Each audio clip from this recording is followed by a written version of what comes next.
こんちは。4G 初めから攻略パート8です。前回は品戸村に到着し、恐竜かババコンガを買ったところで終わりました。今回は新しく追加されたクエのうち、まずゲネルセルタスに行こう。ゲネルはアルセルタスと同種のメスですが、オスとはだいぶ色々違っています。武器は前回作ったリアルテミアだよ。火の強属性で焼き尽くしてあげましょう。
さあゲネル戦だ。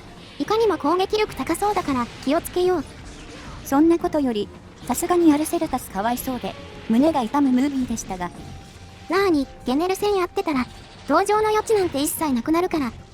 アルセルタスがちょっかいかけてくるんだけど、マジでそれが鬱陶しいんだ。まあ、体液飛ばされたり突進で飛ばされたり、だいぶ邪魔なのは確かですけど。あと、あいつが上にひっついてるから、乗りの時も邪魔なんだよね。ゲネルより先に、アルセルタスに判定が吸われちゃうんですね。対処法としては、攻撃して吹っ飛ばすか、先行を当てて落とすかかな。2匹がくっついたままだと、普通に結構な強敵だと思うよ。ゲネルは、各攻撃の威力が非常に高く設定されてて、この段階では一番強いと感じます。そのくせ、細かい攻撃も出してくるから、だいぶやりづらく感じる。特に、チャークは動きが遅いからね。アルセルタスに吹っ飛ばされちゃうと、リカバリーが難しいですね。弱点としては、頭の肉質がかなり柔らかいことなんで、ゴリ押し気味に攻めるのが一番いいかな。ぶっちゃけ、効率だけ求めるのであれば、先行投げて貫通弾を撃つのが一番です。頭の肉質、弾80だからね。重量級で、ここまでガンナーに弱いやつも珍しいよ。斬撃も頭80通りますが、攻撃できる機会はガンナーほどじゃないですからね。アルセルタスを抜きにしても、隙がありそうでないんだよな。剣士の場合は、足を攻撃してこかしてから頭を殴るのが安牌でしょうか。足は硬いけど、破壊すればちょっと柔らかくなるね。ガス攻撃食らっちゃいましたけど、悪臭までついてるの厄介ですね。結構剣士泣かせな性能してるよね。ランスとかガンスはもっと辛そう。ゲネルは移動したか。いい加減アルセルタスが鬱陶しいので、処分しておきたいですね。アルセルタスは足引きずってたから、もうすぐ終わるだろう。ちょうどサブタゲにもなってたからな。今回、オスは放置気味に立ち回りましたけど、思った以上に邪魔でしたね。そうね、サブタゲとか抜きにしても、速攻で処分した方がいいなこれは。無事、駆除が完了しました。ようやく1対1です。ゲネルって、原種もアルセルタスおかわりするんだっけ？アシュは、特回引っ返してたイメージだけど。ゲネルと戦うのが久々すぎて、詳しい仕様がわかりません。なんか、この手の話題出るたびに思うけど、我々って、ギルクエに出るモンスター以外の知識、乏しすぎるよな。そりゃ仕方ないですよ。討伐数4桁もいれば、1桁もザラにいるんですから。エンドコンテンツメインになっちゃうと、数体買って用済みのモンスが増えるからな。あ、足引きずりましたね。もうすぐです。いや、なんか普通に苦戦するな。ゴマよりよっぽど強敵だったぞ。まあ、他のモンスとは、難しさの方向性が違いますから。特に、ジャークは、多方向から攻撃が飛んでくるタイプの戦闘は苦手です。多重攻撃は、カウンターの天敵だよな。さあ、点灯しましたよ。一気に攻め切りましょう。なんか頭にクリーンヒットしない。ダメージ効率、全然違うのに。頭は、火も一番通るんですよね。強属性は特に肉質の影響を受けるから、もうちょい丁寧に振らないとあかんな。適当に振っても、榴弾より早いことも多いですが、7分半くらいで終わったか。まあまあいいんじゃないか。セルタス防具は、砲術と切れ味が発動するので、榴弾チャークに相性いいですね。今は重工エキス1点狙いなんだけどね。重工エキスはレア素材枠なので、なかなか出ないイメージありますが、氷の強属性チャークを作りたいんだけど、1個だけエキスが必要なんだよな。氷ですか。まあ、氷強属性は、できなくてもそこまで困らなさそうですが、まあね、回の段階で氷に弱いやつって、そんな多くないからな。氷以上に、物理が弱点のモンスター多いですしね。さすがに1回じゃ出ないか。クエ報酬は 3% ですか。何回かやらないとダメですね。しゃあない。裏で作れたら作るくらいでいくか。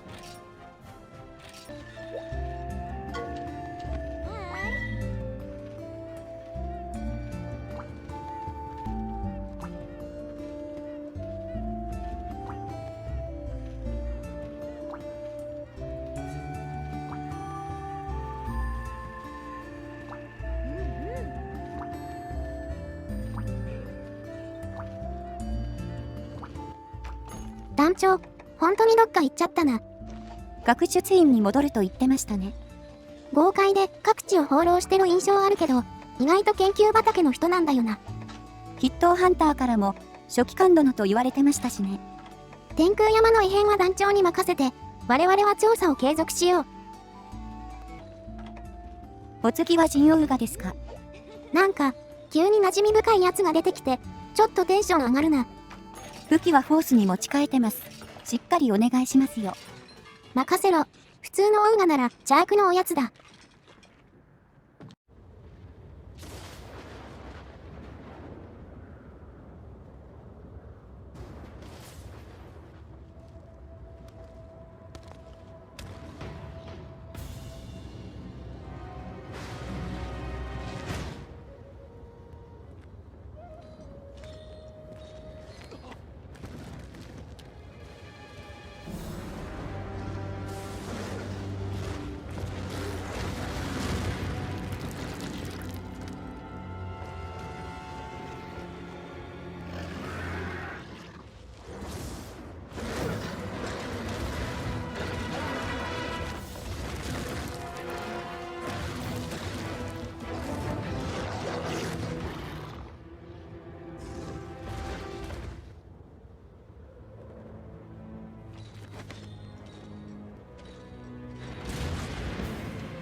この戦闘の入り、めっちゃかっこいい。オウガの方向から BGM が入るのテンション上がりますね。それにしても、通常状態で始まるオウが久々に戦うわ。普段、最初からビリビリしたり、まがまがしいオーラまとったりしてますからね。MH4 系列のジンオウガは、サードをベースとしつつ、いろんなコンボ攻撃とか攻めのパターンが多くなってるよ。攻撃を上手にさばく必要がありますが、慣れればカウンターが取りやすく、肉質も柔らかいので、メリハリついてて楽しいモンスターになっています。G 級後半になると、見た目と仕様が闇落ちするんだけどね。なぜああなってしまうのか。闇落ちしたのはジンオウガか、それとも開発なのか。もちろんジンオウガですよ。当たり前でしょ。そういうことにしておくか。しかし、なんか水を得た魚のように、うまく立ち回れてますね。ゲネル戦と全然違いますよ。さすがに、こいつは光線回数が多いからね。回だとお手をチャージしなかったり、まだまだ本領発揮ではないしな。この電力チャージも、ギルクエ個体に慣れてると時間かかるなって思いますね。ほんとだよね。ほんのに3回で帯電しちゃうからな。それにしても、チャージ中に頭を下げてくれるのは、4系列オウガの優しいところですよね。むしろ、トライ G で頭を上げるのは不自然で嫌いだったけどな。攻撃して帯電を阻止する駆け引きのモーションなのに、なんで一方的に不利にするのかわからん。そのくらいにしてください。さっきから発言が不穏ですよ。でも、4で、他の面が強化されて、メリハリのあるモンスターになってんだから。結果は、旧モンハンにおける G 音画の完成形になったと思うけどね。これで軌道修正できたか？順調だ。こいつ、一回も帯電状態に慣れてないぞ。帯電状態にならないと怒り移行もしないので、本領発揮しないまま終わっちゃいそうですね。解雇体はサイズも小さめなんで、その点でも簡単になってるね。弱点が高いモンスターは、サイズが小さいだけで、討伐時間が劇的に変わりますね。おお、こける。まだ3分くらいだけど、このまま終わっちゃいそうだよ。チャークに大歌武器がないのがちょっと残念ですね。これなら周回し放題なのに。まあ、今作の大武器は、他のモンスの武器の踏み台みたいなポジだけど。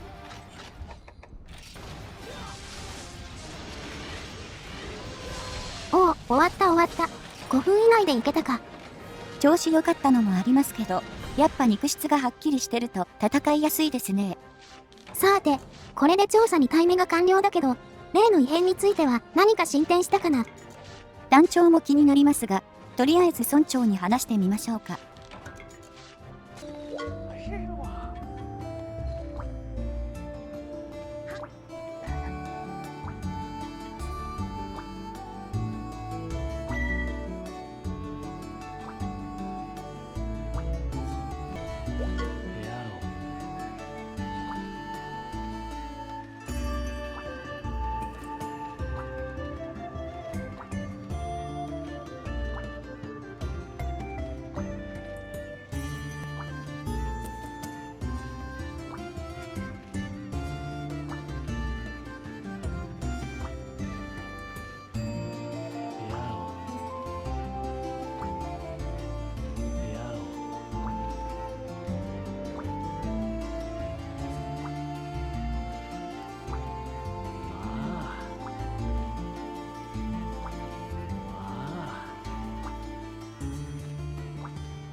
なんか村長より青年の方が話長かったな。急に重要キャラっぽさ出てきた。あとティガの声が届きましたね。看板娘もたまらず、ファーとか叫び出しました。この看板娘、モンスターのことになると異常に興奮しだすぞ。さて、ティガの前に竜神の依頼とかこなしてくるわ。また交易の2台増えるみたいです。よし、依頼もある程度こなしたし、次はレウスに行くか。オウガ、ゲネル、レウスの3クエで依頼されてましたが、物語の進行は2つで良かったみたいです。このうちレウスだけ飛ばすのもなんかね。一応、飛竜の王みたいなポジションですからね。空の王でもあるが、王はなかなか降りてこないんだよな。まあ、王様は玉座に居座るもんですから。謁見するにも一苦労ってわけか。なら気合い入れて登山でもしますかね。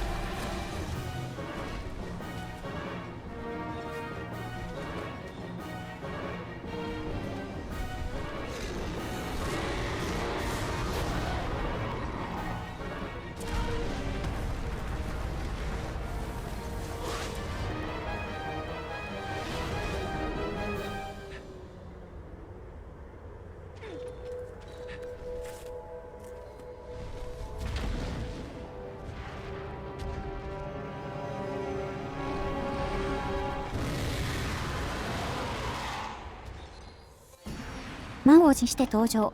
こちら、王になります。ここは、王よりも、地形のヤバさが印象に残るところだな。段差、傾き、何でもござれです。4系列の一部の地形では、モンスターの攻撃によって傾くところがあるんだけど、一度傾くと、そりゃもう戦いづらいよ。攻撃しようとしたら勝手に位置がずれる。常に移動速度が上下する。何でもありです。そのくせ、モンスター側は地形なんてガン無視だからね。王なんて、この通りずっと空中に追わしますから、我々地べたを這うものとはわけが違います。まともに戦いたいなら、ノリとかは活用するとして、先行の持ち込みは必須かな。状況がまともじゃないんで、相手の地の利を徹底的に潰しましょう。友人商人のところで、せこせこ光虫増やしといてよかったわ。素材玉用の石ころ代も結構かさんでますね。タカが石ころもらうのに旅団ポイント必要って、よく考えたらボってないか？おそらく素材として使えるような石ころは、その辺に転がってる砂利とは違うんでしょう。説明文にも投げやすいとあるので、投げにくいものは利用できないと思いますよ。確かに、大きさとか形状が適当なものと言われると、石ころにも厳選が必要か。それなら店売りしてくれていいじゃんと思いますが、利益が薄くて扱いづらいんですかね。石ころ、ライズでなくなったけど、ワイルズでは復活したんだっけ？スリンガーがありますから、これがベースになれば今後も登場できそうですが、むしろ危ういのは素材玉ですよ。確かに、先行とか肥やしとか素材玉なしで作れるようになっちゃったからな。やっぱりフィールドでむしった虫は、すぐ利用できる方がゲームに合ってますからね。ほう、むしった虫、当然不可避のシャレだな。でも真面目な話、ワールド以降の虫って取るとむぎゅって SE になるので、むしり取ってる感あるんですよね。まあわかるけどね、丁寧な感じしないけど、虫は無事なんだろうか。光虫は生きてないと利用できないんで、意外に繊細な作業なんでしょうね。しかし、本当に戦いづらいなここは。地形が揺れて回復できませんでした。マジで言ってんのかこれ。さっき傾きリセットされなかったっけ？仕様も理屈もよくわかりませんね。いっそエリア崩れてなくなる方が納得できます。実際こんな不安定なら、いつ崩れてもおかしくないよな。でも飛竜の卵があるくらいですし、最低限安全な場所ではあるんでしょう。こんなグラグラしてるところに、誰も近寄りたくないだけなんでは。それはそう。しかし、そろそろ降りてきてほしいですね。降りないなら落とすだけよ。地球専用先行玉いいですよね。気軽に投げられて効果が高いです。それにしても、地球専用とそうじゃないのって、何か違いがあるのかな？物自体に違いはないでしょう。余ったら回収されるだけで。なるほど。ボーリングでいうマイボールと貸し出し品ってことか。そう考えるとサービス悪いですね。上級者はマイボール専用ですよ。ごめん。振っといてなんだけど、この例えあんまピンとこなかったわ。ピンとこない。ボーリングだけに。これは一本取られましたね。なんだこの会話。レウス王、たまらず炎のツッコミ。2エリア移動してきました。攻撃でも飛びますが、移動も多い気がします。疲労してるな。もうすぐ終わるはずだけど。体力自体は低いですからね。素材の関係でいろんな部位を狙う必要はありますが。素材ね。レウスチャークは強いんだけど、フォースと大して変わらないんだよな。攻撃力は504と外最高クラスですが、火は100だし、緑ゲージも短いですね。この時代の生産チャークにおいては、属性榴弾瓶は中途半端な印象があったな。榴弾ならとにかく攻撃力が高いものを、属性なら強属性を、みたいな感じでしたね。この強化がないからね、火力を出すには、どうしても解放切りが必要だし。属性榴弾も強いのあるんですけどね。レウスお疲れ様でした。これで追加された大物は一段落したかな。いよいよティガレックスですね。これも様子がおかしいとか。ティが楽しみだな。早く戻ろう。高難度クエストになってますね。高難度クエは、その名の通り難しいんだけど、強化個体とかってわけじゃなくて、単に、モンハンの世界観的に強い、危ない相手って扱いみたいだね。 4系列はそんな感じですね。シリーズによって高難度の定義がちょっと違います。何はともあれ、ティが行きますか。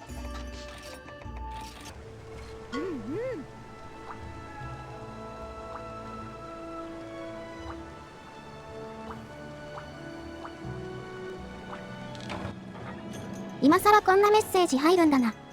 キークエストの中で途中で恐竜化するのは初ですし、ここで出るんでしょうね。なるほど。他のクエでバンバン恐竜化してたから、ちょっとびっくりしたわ。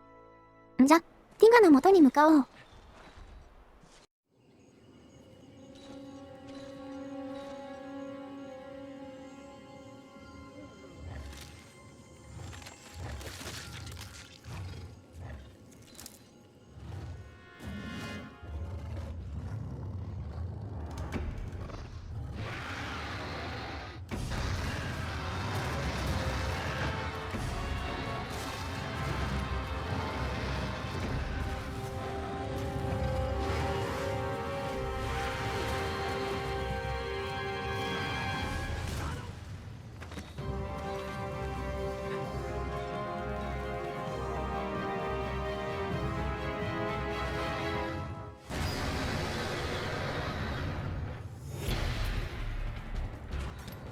いいねティガのムービー。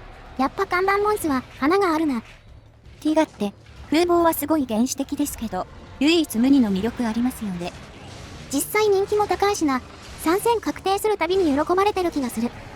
なんだかんだで毎シリーズ出てますよね。ワールドもアイスボーンで参戦したし。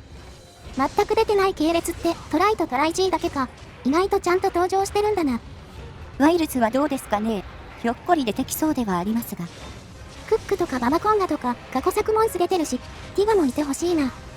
単純に最新世代のモンハンで突進するティガが見たいよ。そうですね。やっぱり過去作のメインモンスターが登場すると、それだけで作品が締まるというか、箔がつく感じがします。ゲーム的な話すると、ティガ道具は耳栓とか早食いとか便利なスキルつくしな。スタヒルミです。4違いはよく見ましたが、4G ではあまり見ませんね。ギルクエの話になるけど、ティガがツタエリアに入れなくなったんだよね。MH4 でツタハメされまくった結果、開発から救い出されましたね。一方ドスランポスは、永遠にツタにはまる運命を背負わされてしまったよ。ティガとランポスじゃ報酬量が違いますから。仮にも看板モンスがずっとはめられてるのもなんかあれですし。そうこうしてたら頭から闇のオーラが噴出してきたぞ。お構いなしに殴り続けるキプレーの図。おい、いいところで止めるな。まあ、初プレイなら見慣れないはずなんで、しゃあないですよ。実際、通常個体の前に恐竜化と戦うことになるので、結構高い壁になるはずです。言われてみれば、最速で進めると、こいつが2体目の恐竜化になるわけか。コンガの次がティガって、だいぶ難易度上がるよな。この時点では、恐竜化の解除もできないですしね。だんだんと、MH4 の本性現れてきたね。私は直近で強いティガと戦ってたせいか、解個体楽しくて仕方ないわ。動きは素直なので、慣れちゃえば楽なモンスターではありますね。恐竜化も、モンスターによってだいぶ強弱変わるけど、飛竜よりも鳥竜とか牙獣の方が強いと思うね。飛竜はまだしも、牙獣とかって弱いから許されてるモーション多いですからね。肉質恐ろしく変わったりするからな。私は恐竜かけちゃわちゃを許さない。あいつ、腕で緑ゲージ弾いてきますからね。肉質変化は、元が設定的に弱いモンスターほど強烈に強化されてるみたいだね。ティガに関しては、ほとんど違いを感じないわ。どこも弾かれないし。これで翼とか弾かれてたら結構悪夢でしたね。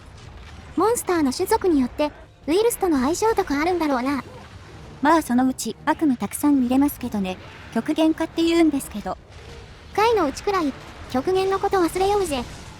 ガララし、頭が。ちょっと待て、聞き捨てならん。あいつは極限しようがしまいがダメだろ。それは大正解。しかし、恐竜化の速度変化のせいで疲労してんのかどうかこんがらがるな。疲労中も高速化するので、怒り状態と錯覚しちゃいますね。目が赤くなってるから、ビジュアル的にもややこしいんだよな。怒り状態だと赤く発光するので、一応それで見分けられますが。それでも、パッと見だと分かりづらいですね。今が怒り状態だな。もう終わりそうだけど。終わりました。お疲れ様です。おつおつ、なんだかんだ、5分ちょいで終わったな。さて、いよいよティガまでおかしくなったけど、団長の方の進展はあったかな？天空山の様子も気がかりですね。村に戻りましょう。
やあ、大変なことになってまいりました。天空山凶暴化祭りです。村長が大災害と騒ぐのも無理ないですね。次回、いよいよ決戦の予感、というところで、今回はこれまでにするよ。客人とやらも気になりますね。次回もぜひご注目を。ほいじゃ、次の動画で。またね。